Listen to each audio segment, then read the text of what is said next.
England had been torn apart before she ever wore the crown.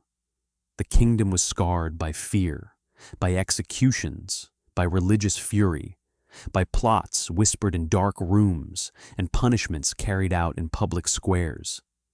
Kings and queens had risen and fallen. Friends had become enemies. Faith had become a weapon. And at the center of that storm stood a young woman who, for most of her early life, was never supposed to rule at all. She had been declared illegitimate. She had watched her mother destroyed. She had lived with danger close enough to feel it breathing on her neck. At any moment, one wrong word, one wrong friendship, one wrong rumor could have ended everything. Yet this same woman would outlast her rivals, outthink her enemies, break the power of the greatest empire in Europe, and reshape England into something stronger, richer, bolder, and feared far beyond its shores. This is the story of Elizabeth I, the queen who inherited a fragile kingdom and left behind the foundations of a global power. Before Elizabeth became a legend, she was a problem. She was born in 1533, the daughter of King Henry VIII and Anne Boleyn. Her birth should have been a triumph. Henry had broken with Rome, shaken the kingdom, and risked everything to marry Anne because he wanted a son. Instead, he got a daughter. At first there was celebration. Bells rang, guns fired. The court smiled. But disappointment sat behind the ceremony, cold and hard. Elizabeth was not the prince her father had wanted. That alone would have made her future uncertain. But the real danger came 3 years later. Anne Boleyn fell from power with terrifying speed. Accused of adultery, treason, and incest, she was condemned and executed inside the Tower of London. Elizabeth was not even 3 years old when her mother was killed. In the eyes of the court, she went from princess to bastard almost overnight. Her household was reduced. Her position collapsed. The daughter of a crowned queen became a child stained by scandal before she was old enough to understand what scandal meant. Yet Elizabeth survived, and survival in Henry's court was no small thing. The Tudor world was brilliant on the surface and ruthless underneath. Silk, gold, banquets, music, and pageantry hid a political culture of constant fear. Every marriage was an alliance. Every smile could be a trap. Every heir was a threat to someone. Elizabeth grew up inside that world, learning early that safety depended not on innocence, but on intelligence, discipline, and the ability to read danger before it struck. She received an extraordinary education: languages, history, rhetoric, theology, music. Elizabeth absorbed them all. She learned to speak with precision and to think before revealing anything. Those who taught her noticed not only how clever she was, but how controlled she could be. She listened. She studied people. She weighed words like weapons. The young girl whom many had written off was quietly becoming formidable. When her half-brother Edward ruled, Protestant ideas gained strength. When Mary took the throne in 1553, everything shifted again. Mary was fiercely Catholic and determined to restore England to Rome. For Elizabeth, Mary's reign was a nightmare. Elizabeth had Protestant sympathies. She was also the obvious figure around whom opposition could gather. That made her useful to rebels and deeply suspicious to the Queen. Then came Wyatt's rebellion in 1554, a rising against Mary's plan to marry Philip of Spain. Elizabeth did not lead it, but her name hovered over it like smoke over a battlefield. For Mary, that was enough. Elizabeth was arrested and taken to the Tower of London, the same fortress where her mother had spent her final days. Imagine that moment. A young woman entering the tower under guard, knowing her mother had walked into those walls and never walked out alive. Elizabeth understood what the tower meant. It was not merely a prison, it was a message. It was where monarchs reminded the world that blood, birth, and innocence meant nothing when power was at stake. She was interrogated, watched, pressured, suspected, but she did not break. She denied involvement, demanded evidence, and guarded her words with astonishing care. Once again, survival depended on restraint. Eventually, she was released, but not into freedom. She remained under close watch, a royal prisoner outside prison walls. All of that mattered because it forged the kind of ruler Elizabeth would become. She learned to trust slowly, to commit carefully, to hide intention behind charm, to appear flexible while remaining stubborn at the core. In an age when recklessness could be fatal, Elizabeth mastered delay, ambiguity, and performance. She learned when to speak, and when silence was the strongest move on the board. Then, in November 1558, Mary died. Elizabeth was 25 years old when she inherited the crown. The kingdom she received was in serious trouble. England was not rich. It was not secure. It was not united. The treasury had been strained. The religious divide was explosive. Foreign powers watched closely. France was dangerous. Spain was powerful. The Pope was hostile. Even Elizabeth's legitimacy was questioned by many Catholics, who saw her mother's marriage as invalid, and therefore Elizabeth herself as no true queen. And she was a woman. That fact mattered enormously in the 16th century. Many believed women were naturally unfit to rule, too weak, too emotional, too dependent, too easily influenced. A queen regnant was not supposed to dominate kings and emperors. She was expected to marry, and quickly, so that a man could stabilize the realm. Advisors, diplomats, foreign princes, and members of her own court all pressed the same question. Who would Elizabeth marry? The pressure never really stopped. But Elizabeth understood something profound. Marriage could solve one problem while creating 10 more. A foreign husband might drag England under outside control. A powerful English husband could split the court into factions. Any choice would create enemies. So Elizabeth turned indecision into strategy. She listened. She negotiated. She entertained proposals from Spain, Austria, France, and powerful nobles at home. She allowed hope to live just long enough to gain leverage, and then refused to be trapped. In that refusal lay one of her greatest political victories. Elizabeth fashioned herself not as a weak woman waiting for direction, but as the virgin queen married to her kingdom. It was brilliant theater and brilliant statecraft. By remaining unmarried, she denied rivals the chance to control her. By leaving the question open, she kept diplomats guessing. Suitors became bargaining chips. Marriage negotiations became tools of foreign policy. What others saw as hesitation was often calculation. Still, pageantry and symbolism could not solve England's most immediate problem: religion.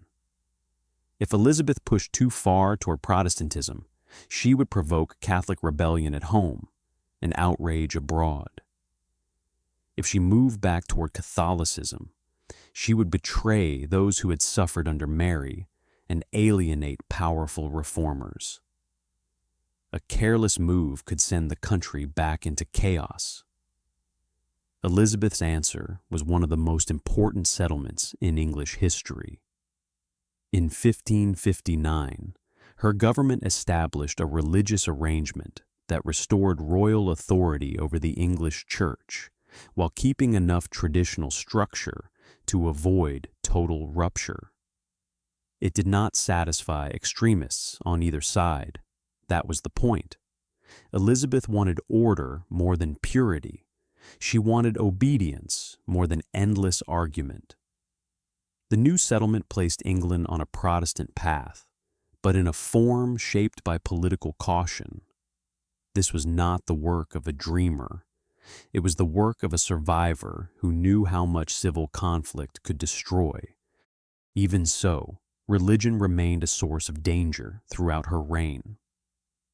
Catholic Europe did not simply accept Elizabeth's place. In 1570, Pope Pius V excommunicated her and released her subjects from obedience. That was no abstract insult. It gave moral ammunition to plots, rebellions, and foreign intervention. From that moment on, Elizabeth was not merely a Protestant queen.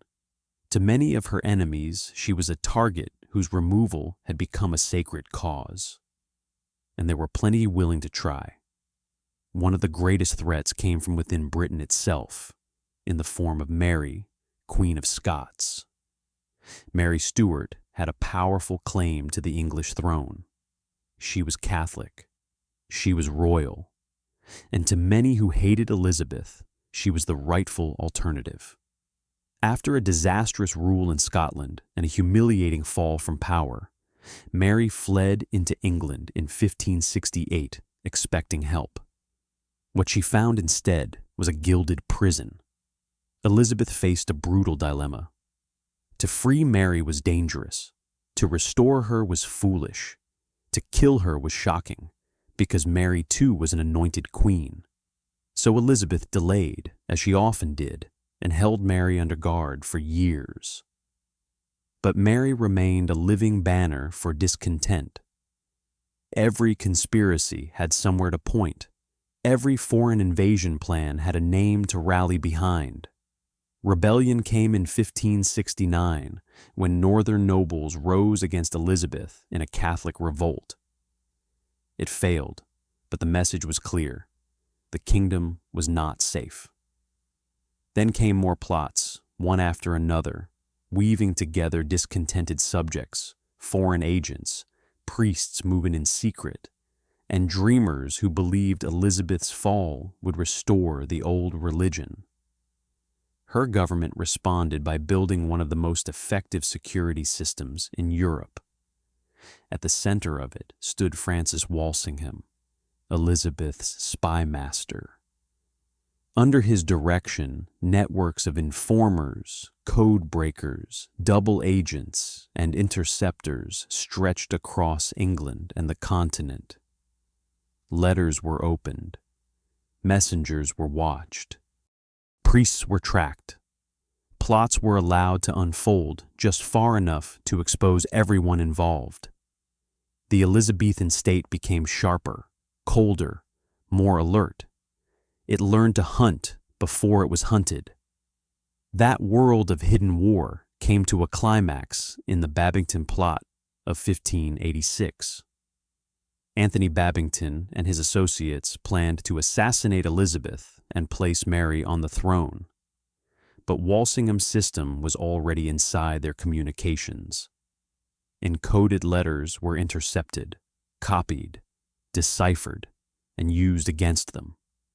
Most devastating of all, Mary herself appeared to approve the conspiracy. Now Elizabeth could no longer pretend the problem might somehow fade away. The trial of Mary, Queen of Scots, was a political and moral earthquake. Here was a reigning queen judging another queen. Here was Elizabeth, who had long hesitated to spill royal blood, being forced toward the act she most feared. She signed the death warrant reluctantly, or at least wanted the world to believe she had. But in February 1587, Mary was executed. The shock of it thundered across Europe. For Catholics, Mary became a martyr. For Philip II of Spain, already angry at Elizabeth for religion, privateering, and intervention in the Netherlands, The execution was another outrage added to a growing list. The struggle between England and Spain had been building for years. Now it moved closer to open war. To understand why Spain was so dangerous, we need to see the scale of Philip's empire. Spain, in the late 16th century, was the greatest Catholic power on earth. It commanded vast wealth from the Americas, controlled territories across Europe, and possessed immense military experience. Spanish infantry had a fearsome reputation. Spanish treasure fleets carried silver across oceans. Spanish diplomacy reached into courts and councils everywhere. Against that power, England looked smaller, poorer, and far more vulnerable than later generations liked to imagine. Yet Elizabeth's England possessed advantages of its own, and it was changing. It was becoming more outward-looking, more maritime, more willing to take risks at sea. Men like John Hawkins, Martin Frobisher, and Francis Drake were not simply sailors. They were products of a kingdom discovering that the sea could be both shield and weapon, highway and battlefield, source of danger and source of wealth. Some were explorers, some were traders, some were pirates with royal approval disguised under prettier names. In practice, the line between commerce, war, and plunder was often thin. Francis Drake became the most famous of them all. He circled the globe. He raided Spanish shipping. He attacked ports in the Caribbean and Pacific. To the English, he was daring. To the Spanish, he was a criminal. To Elizabeth, he was useful. This mattered because naval warfare was changing. England did not try to beat Spain by copying the old Mediterranean model of close boarding actions and floating fortresses. English commanders increasingly favored speed, maneuver, and gunnery. Their ships were often more agile. Their tactics sought distance, disruption, and repeated fire. This would become crucial when the greatest test came. The Netherlands drew Elizabeth further into continental struggle. Philip II was determined to crush the Dutch revolt and restore firm Catholic control. If Spain dominated the Low Countries completely, England would face a hostile superpower across a narrow strip of water. Elizabeth hesitated because war with Spain would be costly and dangerous. But she also knew that inaction carried its own price. In 1585, she committed English support to the Dutch cause through the Treaty of Nonsuch. That was effectively war. Now Philip had reason, means, and growing determination to strike England directly. His goal was not merely to punish Elizabeth, it was to overthrow her, end Protestant rule, and bring England back into the Catholic fold. The instrument of that plan would become legendary: the Spanish Armada. Philip's plan depended on coordination. The Armada would sail from Spain, secure control of the Channel, then escort the army of the Duke of Parma from the Low Countries across to England. Together they would land, march, and crush resistance. On paper, it was terrifying.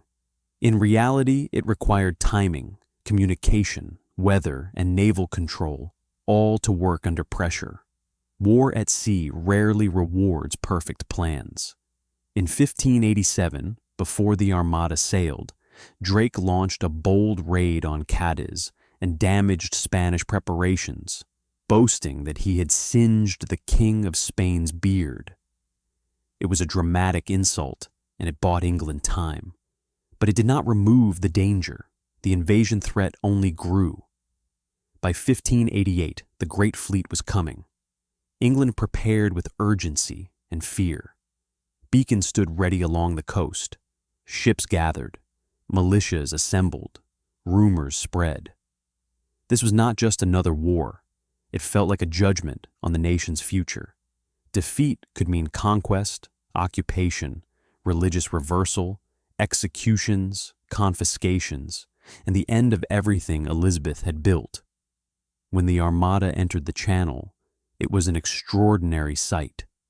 Ranks of large ships advancing in crescent formation, carrying soldiers, guns, supplies, and the confidence of imperial power.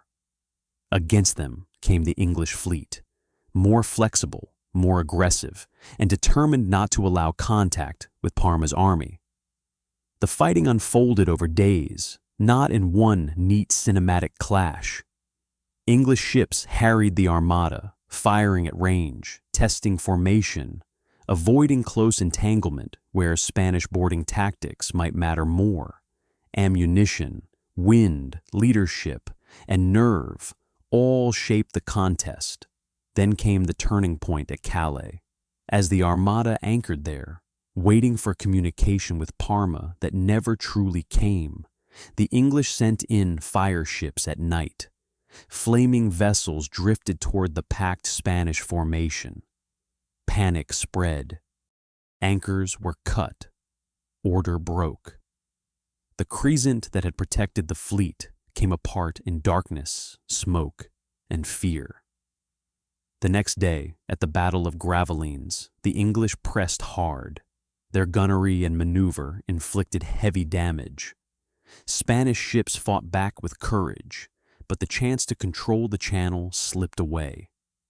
The Armada was not annihilated in a single blaze of heroism.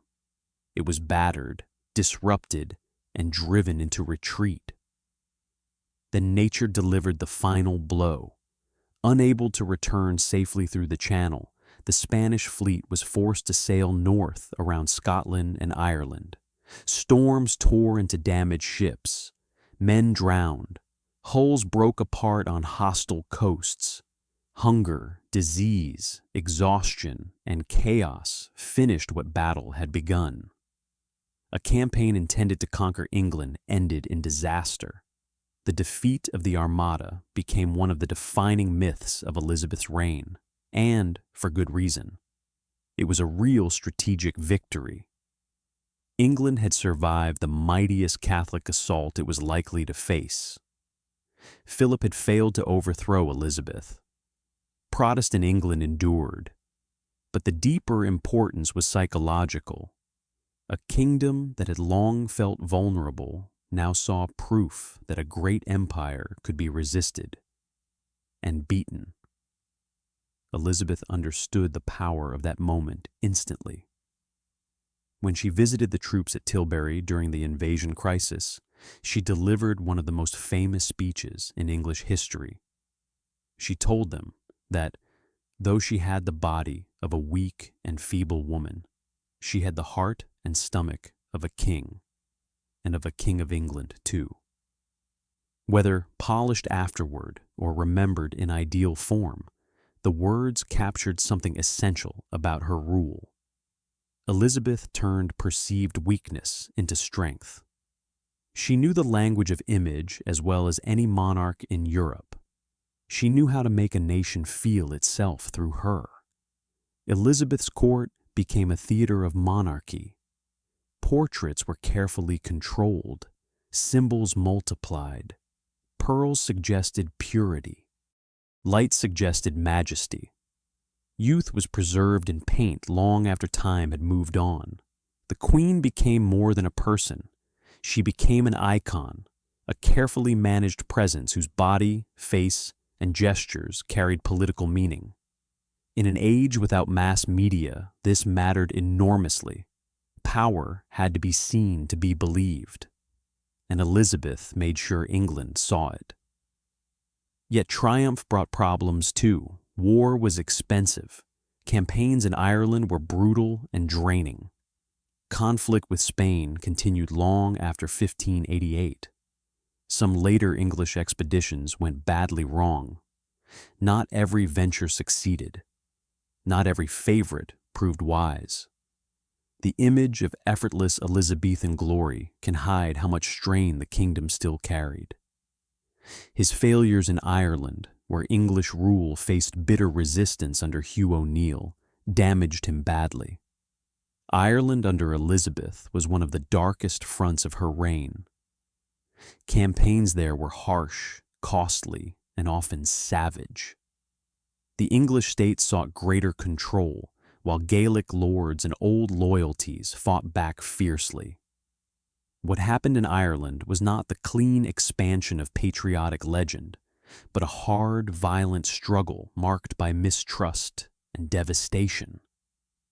Essex returned from Ireland without permission and burst into the Queen's presence, a reckless act that showed how badly discipline had broken down. His relationship with Elizabeth never fully recovered. In 1601, driven by desperation and political collapse, he launched a foolish rebellion in London. It failed almost immediately. He was arrested, tried, and executed. Even near the end of her reign, Elizabeth faced betrayal from within. When Elizabeth came to the throne, England was vulnerable, divided, and uncertain of itself. When she died in 1603, it was still far from invincible, still burdened by debt and conflict, still not yet the empire it would become. But it was different in ways that mattered profoundly. Its Protestant identity had endured. Its monarchy had survived internal conspiracy and foreign threat. Its political culture had adapted to a female ruler once dismissed as impossible. Its navy had gained confidence and prestige. Its merchants and adventurers had pushed outward. Its capital had expanded in wealth and energy. Its writers, thinkers, and performers were helping create a cultural moment that would echo for centuries. There was the age of Shakespeare, of new ambition, of wider horizons. England had not fully become a superpower yet, but under Elizabeth, it began to imagine the possibility. That imagination changed history. Elizabeth did not build England's future alone. No ruler ever does. She depended on ministers, sailors, soldiers, merchants, spies, and thousands of ordinary people whose names vanished from record. She also benefited from luck, from divisions among her enemies, from storms she did not command, and opportunities she did not create. To turn her into a flawless heroine would be to miss the truth. The truth is more interesting. Elizabeth was cautious, but capable of breathtaking boldness when the moment demanded it. She could be inspiring, but also ruthless. She could charm, delay, manipulate, flatter, forgive, and punish. She knew how to make others wait. She knew how to preserve room for maneuver. She understood that ruling was often less about dramatic decisions than about holding together forces that wanted to pull a kingdom apart. That may be her greatest achievement of all. She inherited a state fractured by dynastic trauma and religious violence. She held it together long enough for new strengths to take root. She turned uncertainty into authority, vulnerability into resilience, and survival into national confidence. She did not merely reign over England. She changed how England saw itself. By the time Elizabeth died, the Tudor dynasty ended with her. She left no child, no direct heir of her own body. The crown passed to James VI of Scotland, uniting the crowns of England and Scotland in one monarch. In purely personal terms, her line was finished. But politically, symbolically, strategically, her legacy was only beginning. The England she left behind would go on to found colonies, expand trade across oceans, build financial institutions, strengthen parliamentary habits, and eventually dominate vast parts of the globe. Not all of that was noble. Much of it brought violence, exploitation, and empire on a massive scale. History does not become grand by becoming innocent, But if we ask when the groundwork of that outward, maritime, self-confident England was laid, the answer leads back, again and again, to Elizabeth. She did not inherit a superpower. She inherited danger. She did not command an unstoppable empire. She faced one. She did not begin with certainty. She built it. And that is what makes her story endure. Because in the end, Elizabeth I was not simply the queen who defeated the Spanish Armada, or the monarch who refused to marry, or the woman in white pearls staring out from painted legends. She was the ruler who took a kingdom haunted by fear and taught it to think in larger horizons. She gave England time to stabilize, room to grow, and confidence to challenge stronger powers. She made survival feel like destiny. That is how fragile states become formidable. That is how threatened kingdoms become ambitious. That is how a queen, once dismissed as unwanted, can change the future of a nation and help set it on the road to world power. A child once declared illegitimate became the face of national legitimacy. A prisoner became a monarch. A target became a symbol. And a queen who was never supposed to define an age ended up giving that age her name. The Elizabethan age, an age of danger and daring, of fear and performance, of calculation and courage, of ships on black water and coded letters in hidden hands, of poets, spies, merchants, soldiers, and dreamers, of a crown balanced over an abyss and somehow never falling in. That is why history remembers her, because she did more than rule. She transformed.